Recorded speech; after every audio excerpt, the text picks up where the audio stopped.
हम हैं हिंदू। सर ने कहा कि मुझे बोलने के लिए मत कहना, क्योंकि मैं साइंस का आदमी हूँ और शमशेर बहादुर सिंह के बारे में ज़्यादा कुछ जानता नहीं। तो मैं सर से शमशेर बहादुर सिंह के बारे में बोलने के लिए कुछ नहीं कहूँगा।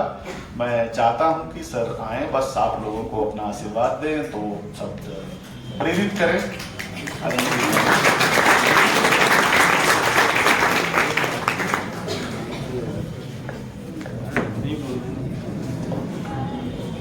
धन्यवाद सर। आज के इस कार्यक्रम में उपस्थित हमारे अतिथि महेश वर्मा जी, इंग्लिश विभाग के हमारे डॉक्टर आरपी सिंह सर, भूगोल विभाग के एचओडी डॉक्टर रमेश जायसवाल जी, हिंदी विभाग के दीपक जी, कामनी मैडम और प्रिय छात्र छात्राओं। हिंदी विभाग में देख रहा हूँ पिछले कुछ वर्षों से इस तरह के कार्यक्रम हमेशा आयोजित कर रहा है, जो कि महाविद्यालय के छात्र छात्राओं के लिए अत्यंत उपयोगी है, क्योंकि विषय से हट कर के विषय से संबंधित ही कुछ बातें अति आवश्यक होती है विद्यार्थियों को जानने की। आप पाठ्य पुस्तक पढ़ते हैं, पाठ्यक्रम से रिलेटेड चीजें पढ़ते हैं, लेकिन एक कॉलेज स्टूडेंट को जितनी नॉलेज होनी चाहिए, वास्तव में जब तक आप दूसरी किताबें नहीं पढ़ेंगे, दूसरे सभा संगोष्ठी में उपस्थित नहीं होंगे, आपका ज्ञान नहीं बढ़ेगा, बुद्धि का विकास नहीं होगा। किसी भी चीज को सूक्ष्म दृष्टि से गहराई से देखने की जो प्रेरणा मिलती है वो इसी तरह के कार्यक्रमों से मिलती है। एक जो रूटीन वर्क होता है, क्लासरूम में गए, हमारे प्रोफेसर पढ़ाते हैं, 40-50 मिनट का क्लास लगा, आजकल 1 घंटे का है, तो वो विषय से संबंधित चीजें होती हैं जो धीरे धीरे थोड़ा सा नीरसता आ जाती है उनमें। लेकिन जब विषय से हटकर, पाठ्यक्रम से हटकर कुछ बातें सुनने को मिलती हैं, कुछ जानकारियां मिलती हैं, तो आप स्वयं महसूस करेंगे कि अरे हम तो इसके बारे में नहीं जानते थे, तो आपके ज्ञान में वृद्धि होती है। और फिर उससे ये होता है कि आप स्वयं से दूसरी चीजों को ढूंढना, खोजना शुरू करते हैं, आपका प्रयास फिर बढ़ने लगता है। जैसा भी सर ने बताया, उस बच्चे ने ये पूछा कि मैं मोबाइल देखने का एडिक्ट जैसा हो गया हूँ, ये लत छूट नहीं रही है, मैं चाहता हूँ कि मैं ज़्यादा देर मोबाइल ना देखूँ। आप में से प्रत्येक छात्र ये सोचता होगा, और अभी आप आकलन भी कर रहे होंगे कि ये जो मोबाइल है हमारा कितना समय वेस्ट कर रहा है। ये बहुत ही उपयोगी क्षण होते हैं जीवन के। एक सेकंड जो होता है, आप सोचिए सुबह से शाम हो जाती है, आप शाम को या रात को सोने से पहले आप मनन करें कि आपने दिन भर क्या किया। आपको बहुत ही ज्यादा आश्चर्य होगा कि आपने कुछ नहीं किया, और एक इतना महत्वपूर्ण दिन 24 घंटे 12 घंटे का बीत गया, जिसमें कि कितनी सारी चीजें काम हो सकते थे, लेकिन आपने कुछ नहीं किया। तो ये महत्वपूर्ण समय दोबारा लौट के नहीं आएगा। जो काम आपका बचा हुआ कल के लिए आप सोचोगे कि मैं कल कर लूंगा, हो सकता है कल दूसरे तरह के एंगेजमेंट हो और पहले वाला काम करने का मौका ही न मिले। तो आपको मैं बता दूं, मोबाइल वगैरह जो है इसको लिमिटेड रखिए। मैं ये नहीं कहूँगा, विपिन 10 मिनट में लगा रहा हूँ, मैं ये नहीं कहूँगा कि आप तुरंत बिल्कुल इसको फेंक दो। मोबाइल देखिए बात करने के लिए बहुत जरूरी है, ये संपर्क सूत्र है। आप घर हैं, घर से बाहर हैं, या कोई व्यक्ति आपके घर का बाहर है, उससे संपर्क जोड़ने का बहुत महत्वपूर्ण और जरूरी साधन है। लेकिन इसमें जो दूसरी चीजें जो आ गई हैं, आज दूसरे ऐप्स जो आ गए हैं, वो हमारे जीवन को खोखला कर रही, हमें कुंद बुद्धि बना रही। इसमें जो ज्ञान जो दिया जा रहा है वो वास्तव में ज्ञान है ही नहीं। गूगल में आपको चीजें मिल जाएंगी, लेकिन गूगल में आप कितना ढूंढ रहे हैं अपने पाठ्यक्रम की चीजों को, जो जिसकी पुस्तकें नहीं मिल रही हैं उसको आप गूगल में ढूंढें, वहाँ से डाउनलोड करें, उसका आप हार्ड कॉपी निकाल लें, तो ये तो बहुत अच्छी बात है। लेकिन आप व्हाट्सएप देख रहे हैं, फेसबुक देख रहे हैं, यूट्यूब देख रहे हैं, नाच गाना सिर्फ देख रहे हैं, तो ये तो व्यर्थ है ना।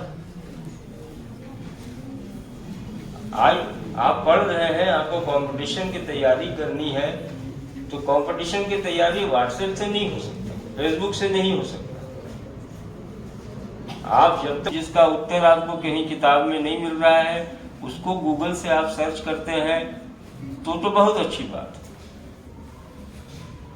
लेकिन अगर दूसरे चीजों में व्यस्त हैं, तो आप समय भी खराब कर रहे हैं, अपना जीवन भी खराब कर रहे हैं। अभी पढ़ने लिखने का उम्र है, अभी आपको जीवन में बहुत कुछ करना है, आगे बढ़ना है, एक बेहतरीन नागरिक बनना है, तो उसके लिए आपको जरूरी अभी से तैयारी, आज से ही तैयारी करनी। इसलिए आप पढ़िए, किताबों से आप दोस्ती बनाइए, पत्र पत्रिकाओं से दोस्ती बनाइए, अखबार भी पढ़िए। आप स्वयं देखेंगे आप में बहुत ज़्यादा चेंजेस आ रहा है।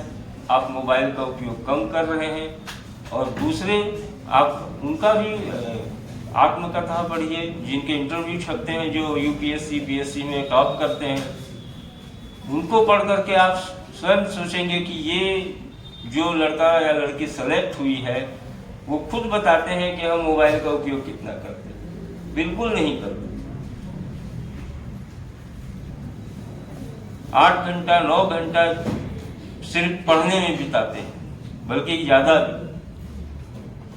तो उतना प्रयास कीजिए कि आप पढ़ाई लिखाई पे ध्यान दें, किताबों पुस्तकों से दोस्ती बनाएं, और अपने बुद्धि और ज्ञान का विकास करें। तब तो आप सफल होंगे जीवन में। मोबाइल देखने से पैसा भी तो खर्च हो रहा है, समय खर्च हो रहा है, और हासिल कुछ नहीं हो रहा है, बिल्कुल नील, कुछ भी नहीं हासिल हो रहा है। तो समय को ऐसा व्यर्थ न गवाएं। आप शाम को, रात को जब सोने जाएं और आप सोचें कि आज मैंने क्या किया, तो आपके हाथ में आपके आंकड़े होने चाहिए कि हाँ, आज मैं सुबह ये सोच के निकला या निकली थी, ये काम करना है, वो मेरे सारे कंप्लीट हो गए, और जो नहीं हुआ वो कल मुझे कर लेना है। लेकिन मैं सुबह से शाम तक कुछ किया ही नहीं। कॉलेज गया, थोड़ा सा घूमा फिरा, एक आध पीरियड पढ़ा, फिर पूरे टाइम मोबाइल देखता रहा, उसके बाद नमस्ते। तो ऐसा करने से सिर्फ और सिर्फ आपका नुकसान। इसलिए आज से ही बिल्कुल ठान लीजिए कि हमें मोबाइल का उपयोग कम करना है और अपनी किताबों से दोस्ती करना है। धन्यवाद।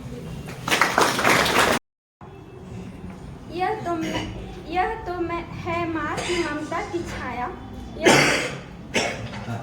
यह तो है माँ की ममता की छाया, जो नारी के मन में आत्मा व शरीर है वह समाया। मैं पूछती हूँ उन हजारों लोगों से, क्यों तुम्हारे मन में यह जहर है समाया? क्यों कहते हैं बेटी को धन पराया? क्यों कहते हैं बेटी को धन पराया? क्या नहीं सुनाई देती तुम्हें अनजन्मी की वह अज्ञात आवाज, जो करा रही है तुम्हें अंदर से बार बार?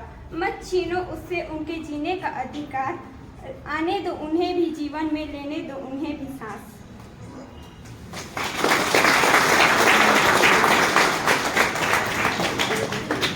और कोई क्रिएटिव राइटिंग क्लास? कहर देखा बिन मंजिलों के हमने कई डहर देखा।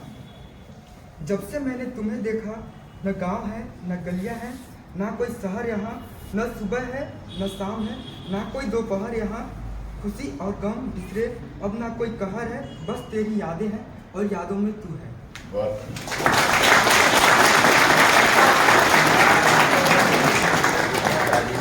आप सुनाइए। इसमें जंगल की आवाज़ें हैं और पहाड़ी झरने की गिरने की आवाज़। इसमें शिकार पर निकलने से पहले जानवर के चित्र पर टपकाया गया आदिम खून टपक रहा है।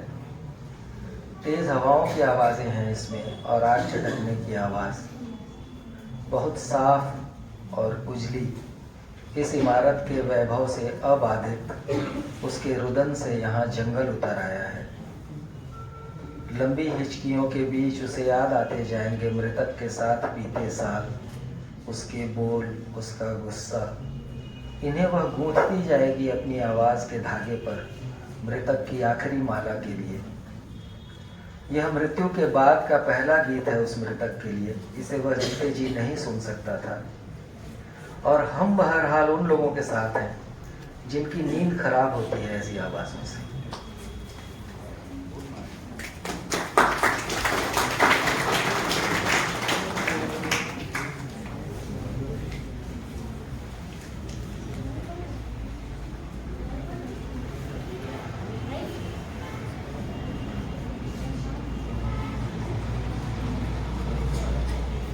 जब बारिश हो रही होगी वे आएंगे, टार्च से छप्पर के टपकने की जगहों को देखेंगे और अपनी छड़ी से खपरेल को हिलाकर थोड़ी देर को यह टपकना रोक देंगे। ओरी से गिरते पानी के नीचे रखे बर्तन रखने को हम अपने बचपन में दौड़ पड़ेंगे। पुराना घर तोड़कर लेकिन पक्की छत बनाई जा चुकी। हमारे बच्चे खपरेल की बनावट भूल जाएंगे। पिता को मालूम होगी एक एक शहतीर की उम्र। वे चुपचाप हिसाब जोड़ लेंगे मरम्मत का। वह बारिश की कीमत होगी जो हमारी ओर से चुपचाप वे चुकाएंगे।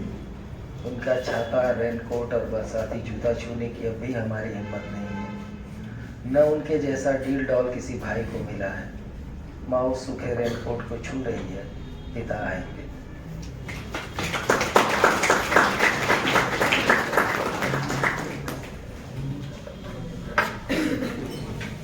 और सुनेंगे आप लोग कि बस आप लोग अगर कुछ बात लेकर है कि जैसे जो आज का हमारा दिन है, इसमें फिर पुराना समय शामिल है कि नहीं? आप लोगों को लगता है कि आज के दिन में भी पुराना समय शामिल है, या आने वाले समय में आज के दिन की कुछ चीज़ें होंगी? जैसे जो हम लोग पहले करते हैं, कभी भी कल जो हमने कुछ किया है या उससे पहले कोई काम किया है, उसका कुछ न कुछ परिणाम आगे के समय में देखने को मिलता है। अगर सीधे तौर पे देखा जाए तो हम पढ़ते हैं तो पास होते हैं, या कपड़े धोते हैं तो धुले हुए कपड़े पहन कर आते हैं। तो पिछले समय का जो भी काम है वो इस समय में और आगे के समय में कंटिन्यू करता है, अगर हम गहराई से देखें तो उस चीज़ पर मैंने एक लिखने की कोशिश की है। कोई दिन ऐसा नहीं आएगा जिसकी धूप आज की धूप में शामिल नहीं है। आने वाले दिनों की हवा कुछ इस हवा में है, कुछ इस धूल में अगले बरस की धूल, और ऐसे ही घंटे की आवाज़ें। इसमें आगे की आराधनाओं की भी आवाज़ें हैं कि कोई किसी भविष्य के मंदिर में आएगा। आज की सुबह में भविष्य के पक्षी चहचहा रहे हैं। इस इस्त्री की हुई कमीज में भविष्य की कलफ है। इसी चांद के पास है भविष्य के प्रेमियों का उन्माद। इसी समुद्र के पास भविष्य की गर्जना है और भविष्य का नमक। भविष्य की ध्वनियाँ और चित्र इस कविता में आओ। ये है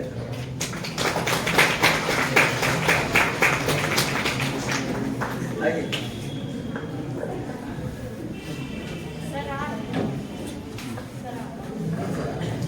बहुत बहुत धन्यवाद। आज वो नहीं रहे हैं। रोज सुबह उठते ही दादी मेरा मुख जब देखती, कहती है कि तुम ही हो तो मेरा जीवन है, और किसे देखूं जो तुमसे प्यारी है, कोई इस जग में है, कोई इस जग में न्यारी।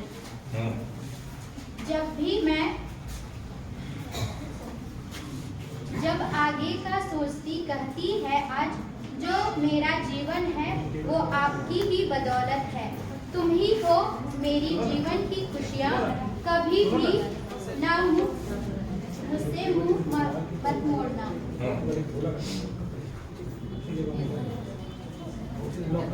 जब भी मैं क्लास में प्रथम आती, कहती मुझसे दादी माँ आज तुम मेरे परिवार की भविष्य को बनाने वाली मलिका। पर जब मैं इस संसार से चली जाऊं, ऐसे ही मुझको याद करते रहना। सब सिखाकर चली गई आज, बस यादें ही रह गई साथ। बहुत बढ़िया।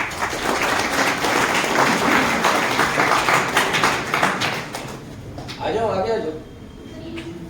आवाज नहीं आ पाएगी, इधर आ जाओ। आ जाओ शर्मा। बिना कुछ कहे तेरी हर बातों को सुनना, कुछ ऐसा इश्क है मेरा। तेरी खामोशी में तुझे समझ जाना, कुछ ऐसा इश्क है मेरा। हर रोज सिर्फ तुम्हारी बन जाना, कुछ ऐसा इश्क है मेरा।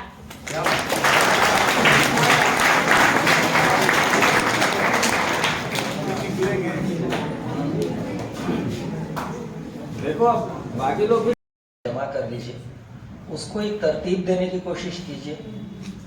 और अभी जो इंटरनेट के समय का एक शब्द है कीवर्ड्स। कीवर्ड्स समझते हैं? जो शब्द हम लोग इंटरनेट में डालते हैं तो सर्च करते हैं किसी जानकारी के लिए, तो आप जो लिखना चाहते हैं ना, उसके कीवर्ड्स क्या हैं ये अपने मन में सोचिए। किन बिंदुओं के इर्द गिर्द आप अपना निबंध लिखना चाहते हैं? जैसे अगर आप कोई उदाहरण देंगे तो फिर हम लोग उस पर और अच्छे से बात करना चाहेंगे कि किस चीज़ के बारे में जैसे आप निबंध। जैसे अभी मणिपुर का जो चल रहा है हिंसा, मणिपुर वायलेंस पर आप निबंध लिखना चाहते हैं अगर तो वो दिन है मेरी रात है, मेरी दुआ है इबादत है, वो राज है मेरी हमराज है, वो मेरा वजूद है ईमान है, वो सबसे जुड़ा एक करीम है, वो सर से लेकर पाँव तक है।